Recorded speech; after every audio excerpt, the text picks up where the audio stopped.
아가스는 술람미 여인과 솔로몬과의 사랑을 통해서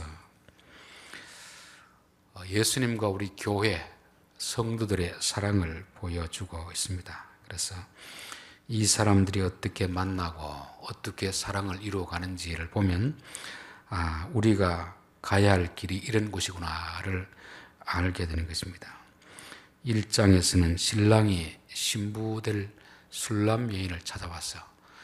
비록 피부는 검으나 내 사랑 어여쁘도다. 먼저 사랑의 손길을 내미는 것입니다.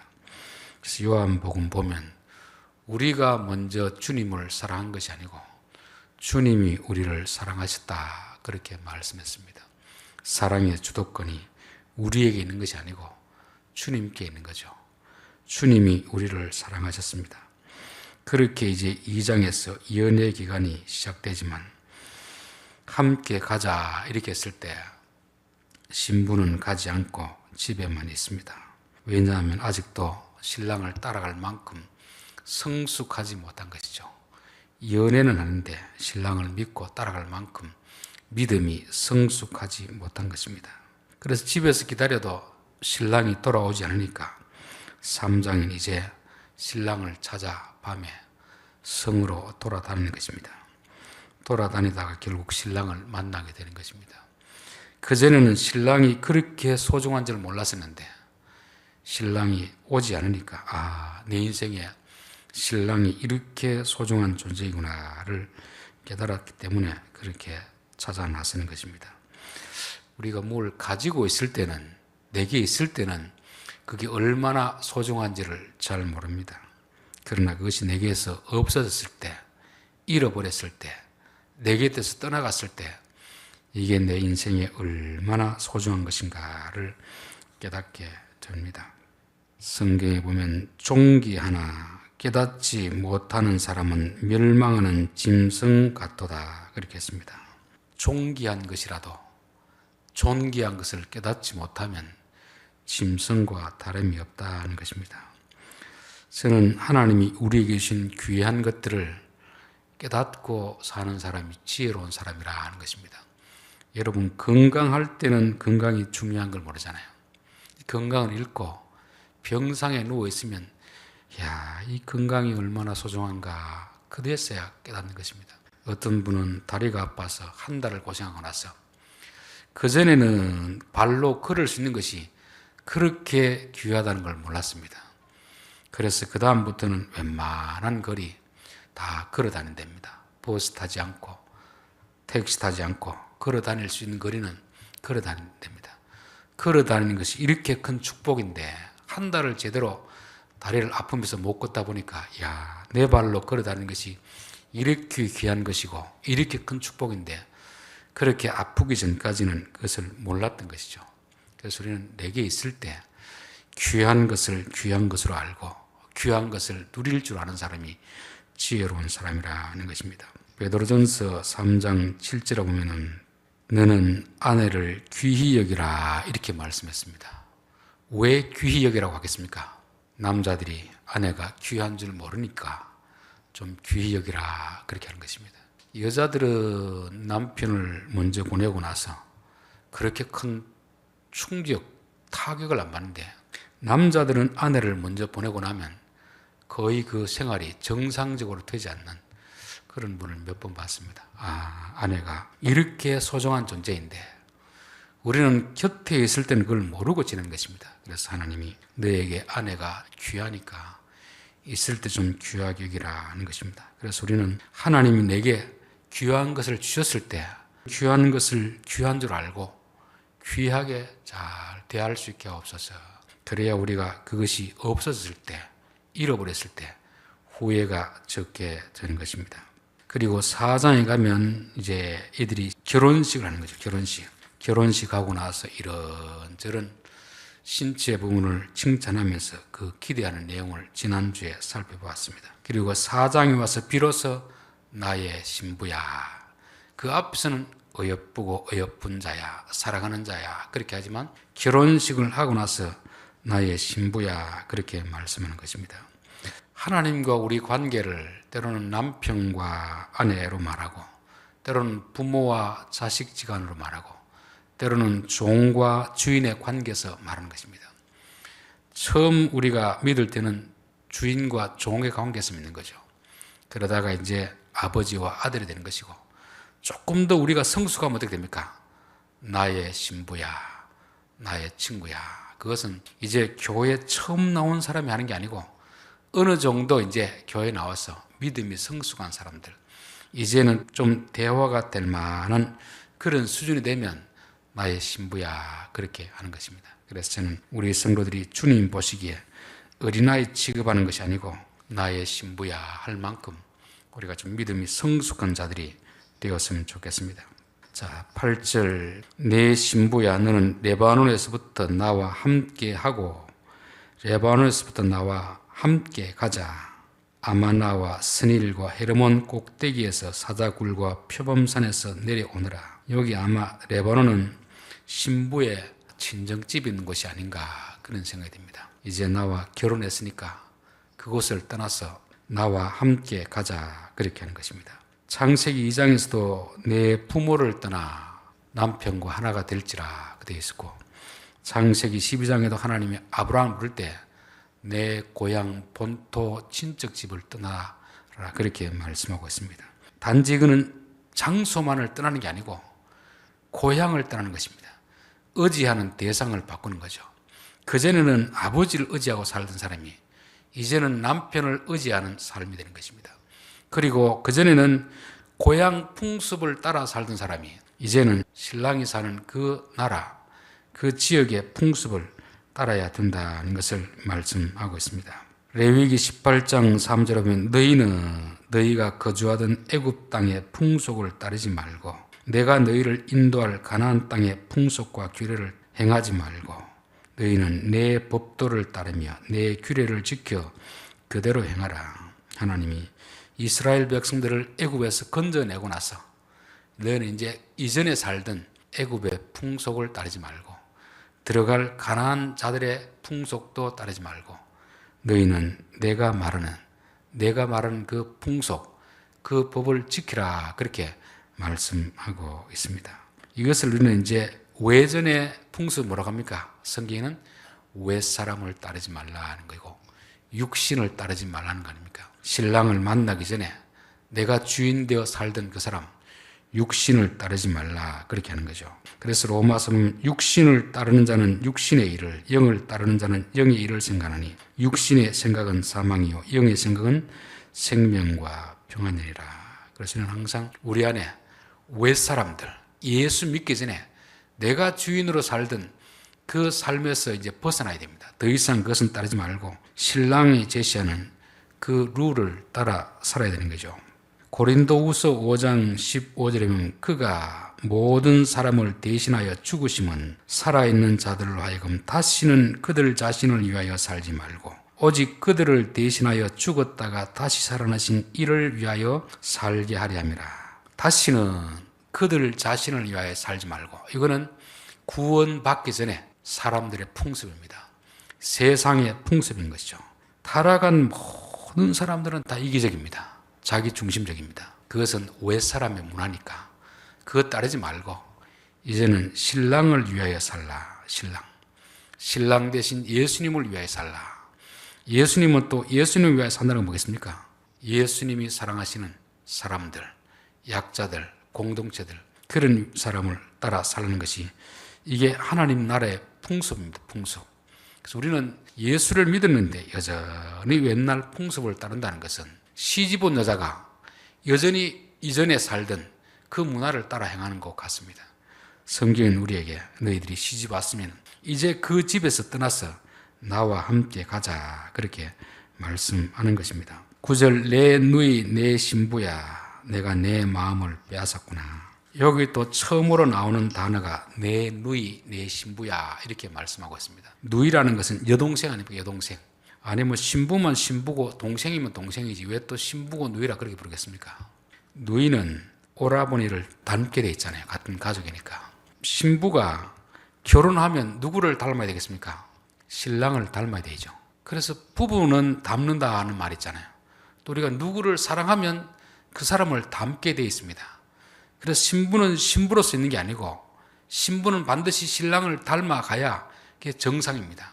그래서 내 누이, 내 신부야 이렇게 말씀하는 것이죠. 너가 내 마음을 빼앗았구나 하는 것입니다. 이런 사실 이야기는 결혼하기 전에 이야기해야 됩니까? 결혼한 이후에 이야기해야 됩니까? 우리는 첫눈에 반해가지고 완전히 마음이 다 빼앗겨가지고 그렇게 연애하다가 결혼하면 이제 어떻게 되죠?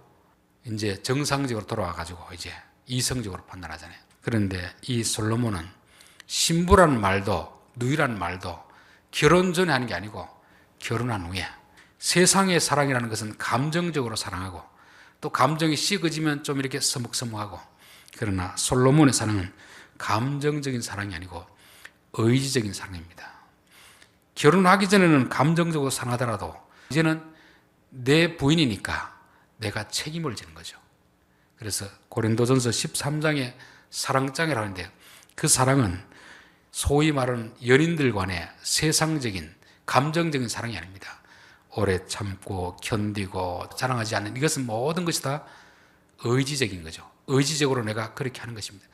내가 사랑하는 사람이기 때문에 참는 것이고 견디고 이런 것이잖아요. 여기서도 마찬가지죠. 내 눈을 보니까 내 마음이 빼앗겼다 하는 것입니다. 즉 완전히 이제는 이 신부에 빼앗겨버린 것이죠. 우리가 이제 영어로 말하면 fall in love라는 씁니다. 사랑한다 할 때 fall in love you 이렇게 하면 그 사람에게 푹 빠졌다는 말인 거죠. 빠졌다는 거죠.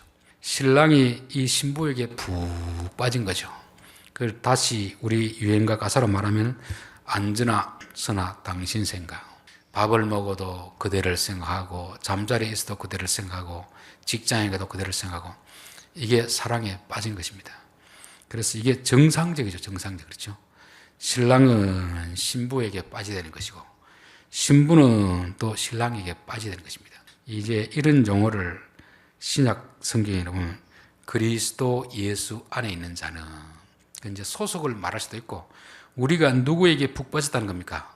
예수님께 푹 빠졌다는 거죠. 그리고 또 이것을 서신서로 하면은 성령 충만하다, 그게 말하는 것입니다. 우리 안에 가득한 생각, 성령으로 꽉 차 있는 거죠. 여러분, 우리의 삶에서 여러분의 마음속에는 뭘로 가득 차 있습니까? 농사 짓는 사람은 항상 밭에 있는 채소, 열매로 가득 차 있잖아요. 몸은 이곳에 와 있어도 지금 밭에 있는 과목에 가득 차 있습니다. 이게 이제 농사에 푹 빠진 거잖아요. 물론 그렇게 해야 되지만 우리 성도들은 그리스도에 푹 빠지셔야 됩니다. 그런데 이 술람 여인의 뭘 보고 그렇게 푹 빠지겠습니까? 앞에는 그런 표현을 안 했습니다. 나의 누이, 나의 신부야 하는 것은 이제는 2장에서는 같이 가자고 할 때 같이 안 따라갔습니다. 당신은 갔다 오시오, 나는 여기 있겠습니다 했는데 결혼하고 나서 어떻게 합니까? 따라오는 것이죠. 따라오고 또 누구를 닮아가고 있습니까? 자기를 닮아가니까. 그래서 나의 누이야 그렇게 말씀하는 것입니다. 저는 사도행전에 보면은 하나님이 내 종 다윗을 만나니 내 마음이 합한 사람이라 내가 그를 통하여서 내 일을 이루리라 되어 있습니다. 다윗의 도대체 어떤 점이 하나님의 마음에 쏙 들었겠습니까? 어떤 점인지 모르지만 다윗의 모든 면을 보고 그렇게 하지 않았을 것입니다. 어떤 하나의 딱 그것이 눈에 꽂히니까 완전히 빠져버린 것입니다. 우리가 사람을 좋아하는 것도 모든 면을 다 알고 좋아하는 게 아니잖아요. 내가 중요하게 여기는 어떤 그 부분에 그 사람이 그런 모습이 보이면 푹 빠져버린 것입니다. 제가 고등학교 다닐 때 이 땀을 참 많이 흘렸거든요. 그래서 저는 참 부끄럽게 느꼈었는데요. 학교 간 지 얼마 안 됐는데 옆에 어떤 친구가 와서 야, 너도 땀을 참 많이 흘리는데 나도 흘리는데, 그 한마디에 내가 그 제일 친한 친구가 되었습니다. 나의 약점, 나의 컴플렉스를 이해해주는 그 말 한마디에 아마 고등학교 3년 다닐 때까지 제일 친하게 지내지 않았나. 마음과 마음이 통하는 그 어떤 부분, 그 부분이 딱 맞아떨어지면 우리는 그 사람에게 푹 빠져버리는 것입니다. 여러분, 하나님은 우리의 어떤 점을 보고 푹 빠지겠습니까? 사무엘상 15장 22절 사무엘이 이르되 여호와께서 번제와 다른 제사를 목소리를 청종하는 것을 좋아하신 같이 좋아하시겠나이까? 순종이 제사보다 낫고 듣는 것이 수양의 기름보다 나으니. 사울은 그렇게 도덕적으로 큰 죄를 안 지었습니다. 하나님이 말씀하는데 하나님의 말씀을 안 들은 거죠. 무시하고 자기 생각을 한 것이죠. 그래서 너는 안 되겠다. 너는 이제 나와는 끝났다. 그래서 아직까지 왕의 자리에 있지만 사울을 폐하시고 다윗을 세우는 것입니다. 하나님은 우리가 하나님 앞에 열심히 헌금하고 이거보다도 하나님의 말씀에 순종하는 것을 가장 좋아하신다는 것입니다. 천천의 순장이나 만만의 기름을 들여도 하나님 말씀에 순종하지 않으면 하나님은 싫어하는 것입니다. 싫어하는 게고 23절 아닙니까? 이는 거역하는 것은 점치는 죄와 같고 완고한 것은 사신 우상에게 절하는 죄와 같다. 거역하고 완고한 것. 말을 하는데 계속 대적하고 대들고 고집이 얼마나 신지 신랑이 말해도 한마디도 안 지고 계속해서 자기 뜻을 굽히지 않는 이런 것을 하나님이 가장 싫어한다는 것입니다. 저는 신앙생활에서 하나님이 뭘 좋아할까? 다른 것 열심히 주를 위해 충성하는 것도 중요하지만 그보다 더 중요한 것은 하나님은 순종하는 자를 가장 기뻐한다는 것입니다. 우리가 일을 잘하고 못하고는 나중 문제입니다. 하나님 말씀하시면 하나님 제가 한번 해보겠습니다. 하나님만 이렇게 했습니까? 육신의 신랑도 그렇게 했습니까? 육신의 신랑도 저는 똑같다고 봅니다. 아내가 일을 잘하면 좋겠죠. 일 잘하는 보다 남편이 말했을 때 남편을 존중하고 여보 그렇게 하겠습니다. 이거를 제일 중요하게 보지 않겠나. 성경이 그렇게 말씀하고 있습니다. 베드로전서 3장 3절에 너희 단장은 머리를 꾸미고 금을 차고 아름다운 옷을 입는 외모로 하지 말고 오직 마음에 숨은 사랑을 온유하고 안정한 심령에 썩지 아니할 것으로 하라. 이는 하나님 앞에 값진 것이니라. 전에 하나님께 소망을 두었던 거룩한 부녀들이 이와 같이 자기 남편에게 순종함으로 자기를 단장하였나니. 베드로가 여성도들에게 얼굴 꾸미고 이게 중요하지만 그보다 더 중요한 것이 마음을 꾸미라. 마음의 단장이 뭐라겠습니까? 남편에게 순종하는 것이 가장 아름다운 것이다. 이전에 사라도 아브람을 대하여 주라 칭하며 순종하였다. 이것이 가장 예쁘다는 것입니다. 그래서 하나님이 보시기에도 우리 성도들이 가장 이쁠 때는 순종할 때가 가장 이쁘겠구나. 하나님 말씀에 거역하고 고집을 피울 때 하나님이 제일 싫어하겠구나. 베드로의 당부를 보면 성도들도 남자들도 부인이 일을 잘하고 돈을 잘 버는 것보다도 남편을 존중하고 남편의 말에 순종한 것을 제일 좋아하겠구나. 이런 것을 성경이 지금 그렇게 말씀하고 있습니다. 자, 나의 누이는 무엇을 보고 한다고 했습니까? 남편과 닮아 있는 걸 말하는 거예요. 남편. 우리가 신앙생활을 오래 하면 할수록 누구를 닮아가야 되겠습니까? 남편 대신 예수님을 닮아가야지. 그래서 저는 어떤 사람이 능력이 있다고 해도 그 능력이 부러운 것이 아니고 그 성품이 예수님 닮은 온유한 사람 보면 참 부러울 때가 참 많이 있습니다. 왜냐하면 하나님이 우리를 구원시킬 때 목적이 뭐냐면 로마서에 뭐라고 했습니까? 아들의 형상을 본받게 하기 위해서. 아들의 형상을 본받게 하기 위해서 우리를 구원시키시고 우리를 이끄시기 때문에 하나님이 우리를 구원시켜서 결국 마지막 종착지가 뭐냐면 예수님 닮은 사람으로 빚어가 가는 것입니다. 빨리 빚어질 수도 있고 천천히 빚어질 수도 있고 하나님이 우리를 어떤 길로 인도할 때는 우리로 하여금 윗사람을 벗어버리고 새 사람을 입으라는 것이죠. 그래서 하나님이 종착지가 그것이기 때문에 하나님이 제일 나중에 우리를 볼 때 뭘 보겠습니까? 예수님 닮은 성품이 있는가를 보는 것입니다. 마태복음 7장 15절에 거짓 선지자들을 삼가라. 양의 옷을 입고 너희에게 나오나 속에는 노략질하는 일이라. 거짓 선지자들을 멀리하라. 멀리하는데 그들은 올 때는 우리에게 어떻게 오는 겁니까? 양의 옷을 입고 오니까 이걸 잘 모른다는 거죠. 양의 옷을 입고 오니까 우리와 같은 사람인 줄 아는데 속에는 우리를 잡아먹는 우리 것을 빼앗아가는 이리와 같은 사람이라는 것입니다. 그래서 그들의 열매로 그들을 알리라. 열매는 그들이 하는 사역을 보고 하는 게 아닙니다. 그들의 성품이 주님을 닮아 있으면 거짓 선지자가 아니고 마귀를 닮아 있으면 거짓 선지자라는 거죠. 우리 앞에 잠언 23장을 한번 보겠습니다. 6절부터 보겠습니다. 악한 눈이 있는 자의 음식을 먹지 말며 그의 맛있는 음식을 탐하지 말지어다. 대저 그 마음에 생각이 없다 하면 그 위인도 그러한즉 그가 내게 먹고 마시랄지라도 그의 마음은 너와 함께 하지 아니함이라. 일반적으로 착한 사람들은 자기 마음에 있는 것을 그대로 표현합니다. 악한 사람들은 마음에 있는 걸 그대로 표현하지 않거든요. 안에는 음흉한 속셈을 가지고 있으면 그것도 어떻게 합니까? 이것 좀 드십시오. 당신이 고마워서 가져왔습니다. 그렇게 할 때 잘 분별하라. 그 사람은 마음의 생각이 없다며 그 사람 속셈이 그 사람이지 겉으로 하는 말이 그 사람이 아니다. 겉으로 하는 행동이 그 사람이 아니라는 거잖아요. 거짓 선자들은 양의 옷을 입고 나오기 때문에 겉모습은 양처럼 보이지만 안에는 아주 음흉한 것을 품고 있습니다. 요 근래 들어가지고 계속해서 이렇게 기독교 뉴스가 나오는 건 뭐냐면 종말론을 강조하는 무슨 선교사, 무슨 목사, 예수님이 재림할 때가 다 됐다 그러면서 교인들에게 헌금을 하게 하고 집 팔게 하고 직장을 떠나게 하고 학교 다니지 못하게 하고 그렇게 해서 결국은 나중에 자기들은 그 돈을 받아가지고 건물을 사고 땅 사고 또 외국으로 돌아다니면서 호화 여행하고 여자들하고 음란한 짓을 하고 이런 건이 지금 몇 건을 제가 이렇게 보게 되거든요. 속은 사람은 얼마나 어리석겠습니까? 앞에서 설교하는 그것만 듣잖아요. 설교하는 것은. 그 사람의 삶에서 나타나는 열매가 어떤지를 봐야 되는데 그걸 안 보니까 다 쏘는 것입니다. 그래서 말세가 다 돼가나 그런 생각이 들어요. 이제 하나님이 열매라는 것은 처음에는 잘 모르거든요. 그래서 가라지 비유를 할 때도 지금 이걸 뽑을까 하니까 뽑지 말고 둬라.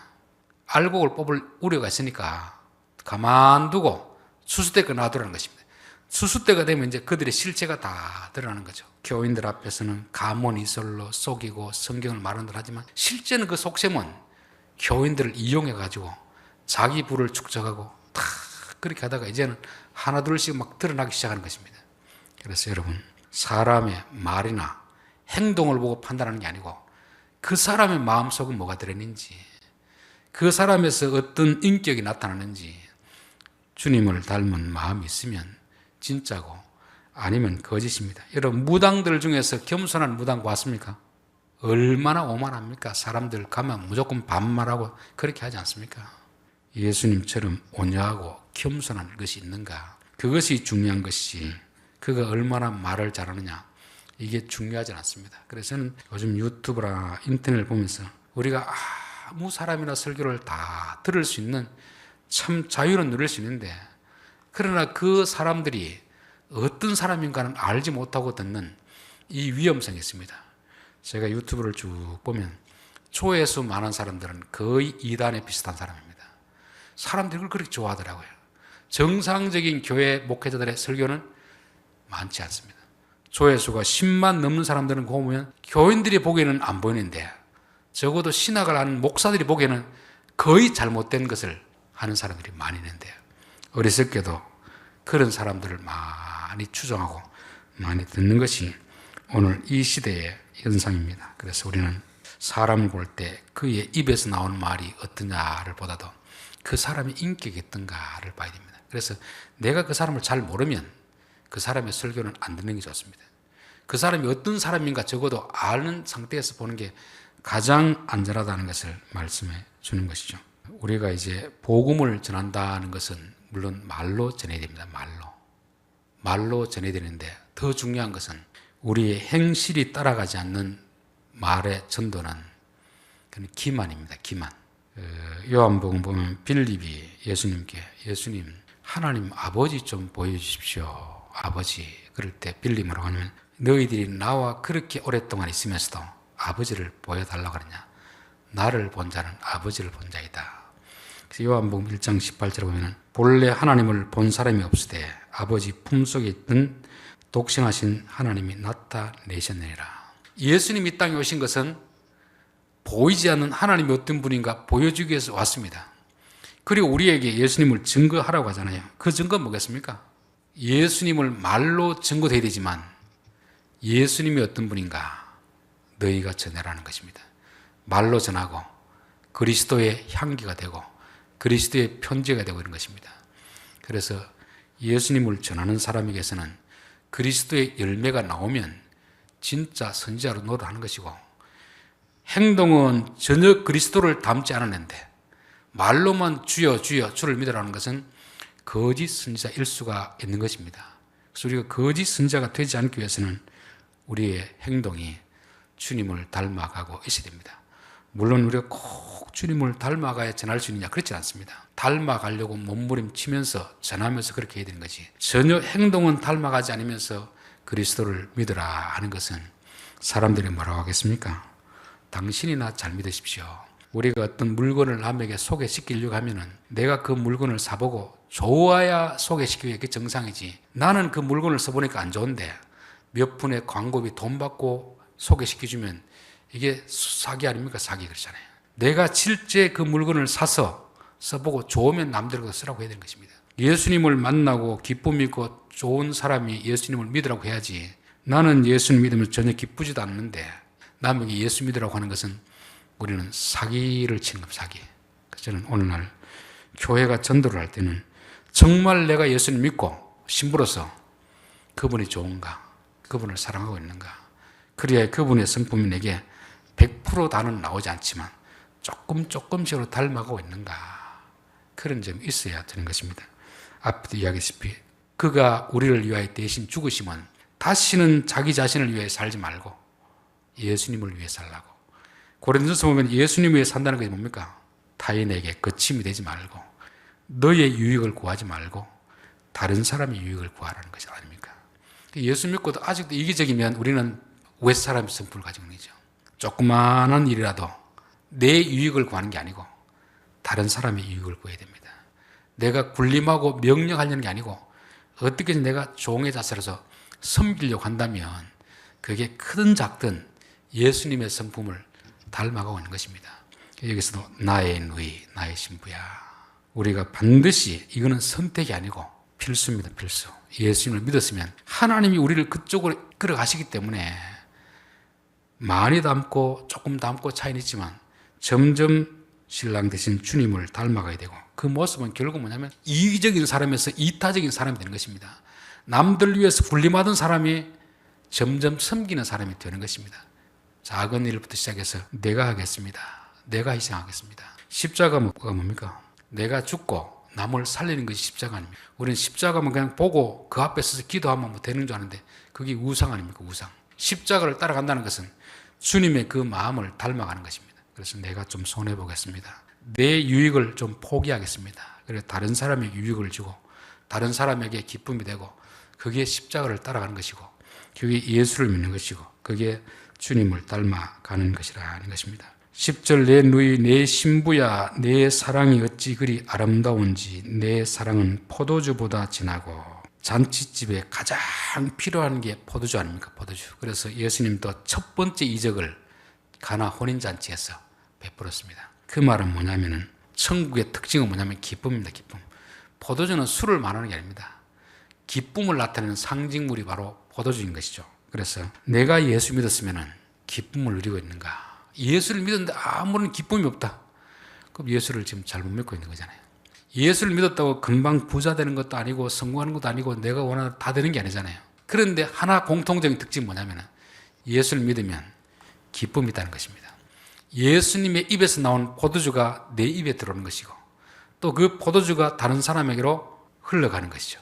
이게 이제 신랑 되신 예수님이 신부에게 요구하는 것입니다. 내 사랑은 포도주보다 진하다 하는 것은 너를 볼 때마다 기쁨이 솟구친다 하는 것입니다. 우리가 하나님을 볼 때에도 기쁨이 있어야 되지만 하나님도 너를 보니까 내 마음이 기쁘다는 거 아닙니까? 마가복음 1장에 보면 하늘에서 소리가 나서 뭐라고 합니까? 너는 내 사랑하는 아들이다. 너를 보니 내 마음이 기쁘다 하는 거 아닙니까? 예수님 그것을 뭘 했습니까? 세례받은 것 뿐이잖아요. 거기서 예수님이 요한에게 세례받는다는 것은 얼마나 겸손한가를 말해주는 거 아닙니까? 하나님의 아들이 인간에게 세례를 받는다. 있을 수 있겠습니까? 그게 죄가 있는 사람이 세례를 받지 죄가 없는 사람이 세례를 받는 것이 있을 적 없잖아요. 그래서 세례 요한이 내가 당신에게 세를 받아야 되는데 왜 당신이 받으려고 합니까? 이것이 하나님 뜻이니까 나에게 세를 베풀어 주십시오. 그렇게 자기 자존심 다 내려놓고 사람에게 세를 받으니까 하나님이 너는 내 사랑하는 아들이고 내가 너를 보니 마음이 기쁘구나. 우리가 하나님 보시기에 언제 하나님 기뻐하실까? 열심히 일을 할 때도 그렇겠지만 내가 내 자존심을 다 내려놓고 내가 스스로 종이 되어서 남을 섬길 때 그때 하나님 우리를 보고 기뻐하신다는 것입니다. 이게 우리에게서 발산되는 포도주 아닙니까? 포도주. 이 포도주가 나와야 되는 것이죠.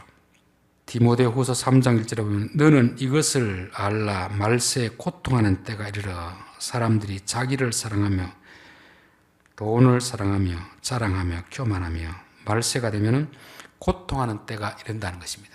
여러분 사랑을 하면 기뻐야 됩니까? 고통이 있어야 됩니까? 사랑을 하면 기뻐야 되잖아요. 유행가 가사 중에 어떤 게 있냐면 사랑은 눈물의 씨앗이다. 옛날에 조용필인가 불렀죠. 누가 사랑을 아름답다 했는가? 왜 사랑을 그렇게 부정적으로 보겠습니까? 사랑해서는 안 될 대상을 사랑하기 때문에 그렇잖아요. 사랑해야 될 대상을 사랑하면 기쁨이 솟아납니다. 근데 사랑해서는 안 될 사람을 사랑하면 그때부터 슬픔이 있는 것이 그런 거잖아요. 말세가 되면 자기를 사랑하며 돈을 사랑하며 하나님을 사랑하고 진리를 사랑하고 이웃을 사랑해야 되는데 말세가 되면 사랑의 대상이 바뀌어버리는 거죠. 자기 쪽으로 바뀌고 돈을 사랑하고 쾌락을 사랑하고 이렇게 되니까 눈물의 씨앗이 되는 것이고 누가 사랑을 아름답다 했는가? 그 가사가 바로 그렇게 나오는 것입니다. 사랑이라고 다 좋은 것이 아니고 대상, 사랑해야 될 자를 사랑하면 기쁜 것이고 사랑해서는 안 될 사람을 사랑하면 그때부터 눈물의 씨앗이 된다는 것입니다. 그래서 신랑은 신부를 사랑해야 되고 신부는 신랑을 사랑할 때 사랑해서 포도주와 같은 기쁨이 솟아나는 것을 그렇게 말씀하고 있습니다. 11절 내 입술에서 꿀방울이 떨어지고 꿀방울이 입술에서 꿀방울이 떨어진다는 그의 입의 말이 어떤 겁니까? 달다는 말이죠. 입에서 독이 떨어지면 어떻겠습니까? 말이 독한 말이잖아요. 독한 말. 하나님이 우리를 보실 때 말을 봅니다. 말이 부정적이고 거역하는 말하고 대드는 말하고 이러면 입에서 뭐가 나오냐면 독이 나오는 거예요. 독. 그런데 순종의 말, 위로의 말, 격려의 말은 꿀과 같은 것입니다. 여러분 그 사람이 얼굴 이쁜 것도 중요하지만 얼굴보다 더 중요한 게 뭐가 이뻐야 되냐면 말이 이뻐야 되는 말. 어떤 사람은 말이 참 이쁜 사람이 있습니다. 주는 거 없이 미운 사람이 있습니다. 말이 독한 사람입니다.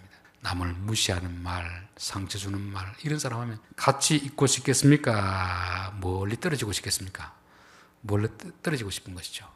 우리는 항상 우리 입에서 꿀 같은 말이 나오도록 남들이 내 옆에서 나를 사랑할 수 있도록 그런 말을 해야 된다는 것을 말씀하고 있습니다. 결론입니다. 우리는 결혼을 했으면 이제 고향을 떠나야 됩니다. 윗사람을 떠나야 되는 거죠. 세상의 풍습을 떠나야 되는 거죠. 세상 풍습은 이기적이지 않습니까? 큰 자가 작은 자를 지배하는 것이 세상 풍습 아닙니까? 하나님 나라의 풍습은 이제부터는 이타적인 삶을 사는 거죠. 내가 손해보고 남에게 유익을 주는 그런 것입니다.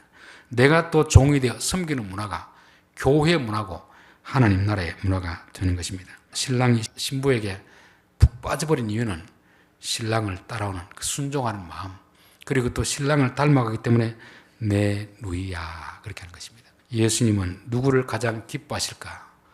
예수님 닮은 사람을 가장 기뻐하는 것입니다. 그래서 이 바른 사랑이 되면 포도주가 나오는 것이고 기쁨이 있는 것이고 입에서 꿀이 나와야 된다. 꿀. 그래서 예수 믿는 사람은 다른 것은 못해도 하나님 내가 예수 믿는 것 때문에 마음이 기쁘게 하옵소서, 즐겁게 하옵소서, 또 내 입에서 꿀 같은 말이 나오게 하옵소서 늘 그런 기도를 드려야 될 줄 믿습니다. 기도하겠습니다.